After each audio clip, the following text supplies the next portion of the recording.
આ જન્મના કરમ તમારે ને તમારા બાપને બેયને જખ મરાવીને આ એ જ ભોગવીને જવાના છે. હું વિધાતા હોય કે ન હોય પણ તમારા બધાનો વિધાતા અત્યારે હું છું. હું આ યાદ રાખવાનું. આ ભોગવીને જવાના. પછી તમે ગમે એટલા શનિવાર ભરો ને હનુમાન બાપાને ગમે એટલું તેલ ચડાવો ને એમાં ભેગું ન થાય. ઈ તો તમારે ને તમારા બાપને બેયને, કોને? તારે અને તારા બાપને બેયને આ એ જ ભોગવીને જવાના છે.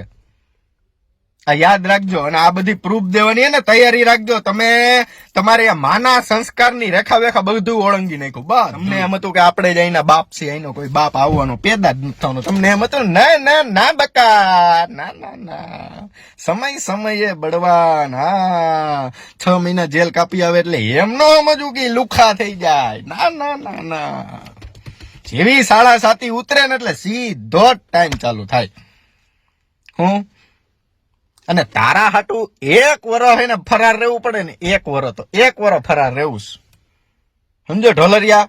પણ તેજી આ સમાજની તમારે એની માને નેતા થવું હોય, રાજકારણમાં જવું હોય, ટિકિટ જોતી હોય, જિલ્લા પ્રમુખના પદ જોતા હોય, તાલુકા પ્રમુખના પદ જોતા હોય, તો એની માને કે સમાજ હો ભાઈ, મારો સમાજ હો ભાઈ, એમાં કઈ હાલે જ નહીં. મારો સમાજનો પ્રશ્ન હોય ત્યારે બીજી કોઈ હાલે નહીં. કોણ હતો? લઈ ફોન લઈ. હાલો ભાઈ, મારા સમાજનો છોકરો છે, તમે યાર એવી રીતની વાતો કરો એ નો હાલ. આવા મારા દીકરા નાટક બાદ બોલો, નેતુડિયું હાવ હલખટના પેટની નેતુડિયું હાવ. અને આના કપડા ઉતારવામાં કદાચ ભગવાનમાં મારા પાપ થતું હશે ને તો ઈ પાપ મેં લીધું.